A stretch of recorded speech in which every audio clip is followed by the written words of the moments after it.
Halo teman-teman semuanya, saya Anindya Atma, absen 31 dari kelas 10 IPS 2 SMA Negeri 1 Amrapura.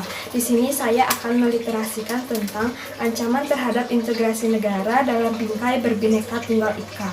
Sebelumnya, apa sih itu ancaman? Ancaman merupakan setiap usaha dan kegiatan, baik dari dalam maupun dari luar negeri, yang dinilai dapat membahayakan kedaulatan negara, keutuhan wilayah negara, serta keselamatan segenap bangsa.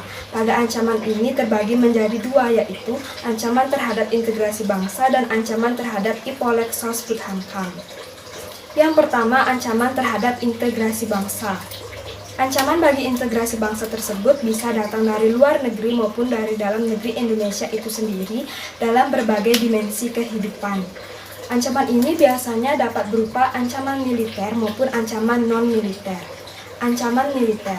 Ancaman militer adalah ancaman yang menggunakan senjata secara terorganisasi dan memiliki potensi dapat membahayakan kedaulatan negara. Contoh dari ancaman ini misalnya seperti agresi, spionase, dan sabotase. Untuk mengatasi berbagai macam ancaman militer ini dapat dilakukan dengan melaksanakan sistem pertahanan dan keamanan rakyat semesta atau yang disingkat dengan Sishankamrata. Sishankamrata ini bercirikan aspek-aspek sebagai berikut, yaitu ada 3 aspek. Yang pertama, aspek kewilayahan, yang kedua, aspek kerakyatan, yang ketiga, aspek kesemestaan. Lalu ancaman non-militer. Pada ancaman ini tidak menggunakan senjata, tetapi apabila didiamkan dalam jangka waktu yang lama dapat membahayakan kedaulatan negara. Contoh dari ancaman ini seperti paham komunisme, inflasi, serta hedonisme. Lalu yang kedua, ancaman terhadap Ipolek Sosbud Hankam. Ini merupakan singkatan dari ideologi, politik, ekonomi, sosial budaya, pertahanan, dan keamanan. Yang pertama, ancaman di bidang ideologi. Di setiap kehidupan masyarakat Indonesia cenderung mengarah kepada kehidupan liberal yang menekan pada aspek kebebasan individual. Ini merupakan akibat dari adanya era globalisasi. Era globalisasi ini menyebabkan dampak positif dan dampak negatif. Dampak positifnya seperti komunikasi yang semakin cepat dan mudah dan meningkatnya taraf hidup dari masyarakat. Lalu dampak negatifnya seperti kehidupan yang diliputi oleh kemewahan dan adanya pergaulan bebas. Yang kedua, ancaman di bidang politik. Pada ancaman ini dapat diakibatkan dari dalam negeri maupun dari luar negeri. Dari dalam negeri misalnya seperti korupsi, isu-isu politik, dan pelanggaran HAM. Lalu yang dari luar negeri contohnya seperti terorisme. Yang ketiga, ancaman di bidang ekonomi. Ancaman terhadap kedaulatan Indonesia di bidang ekonomi yaitu sebagai berikut. Yang pertama, perekonomian negara kita akan dikuasai oleh pihak-pihak asing.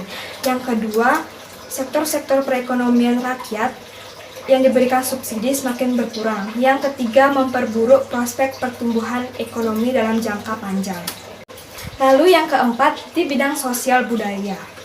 Pada bidang ini juga dapat disebabkan dari dalam negeri maupun dari luar negeri. Dari dalam negeri misalnya seperti premanisme dan kekerasan. Lalu contoh dari luar negeri seperti gaya hidup yang konsumtif dan memudarnya semangat gotong royong. Yang kelima, ancaman di bidang pertahanan dan keamanan. Masih banyak adanya masalah teror dan isu SARA yang terjadi di suatu wilayah Indonesia memiliki tujuan yang sama, yaitu tidak menginginkan Indonesia hidup secara damai dan tentram. Oleh karena itu, melemahnya penerapan dan penegakan hukum serta keadilan harus ditingkatkan lagi. Dengan demikian, kita harus mengantisipasi ancaman ini sedini mungkin di bidang pertahanan dan keamanan, baik secara militer maupun non-militer.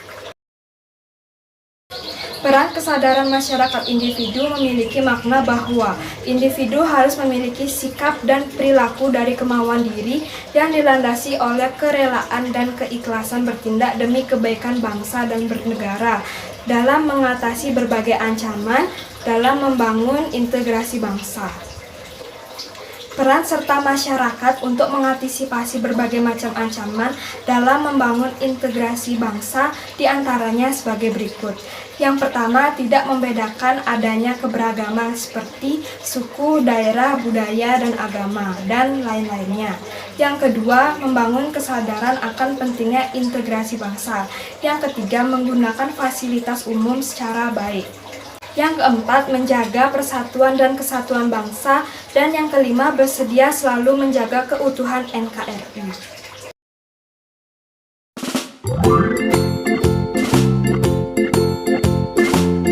Dalam suatu negara pastinya memiliki berbagai ancaman, tantangan, hambatan, dan gangguan, baik yang berasal dari dalam negeri maupun dari luar negeri. Ancaman tersebut bisa berupa ancaman militer maupun non-militer.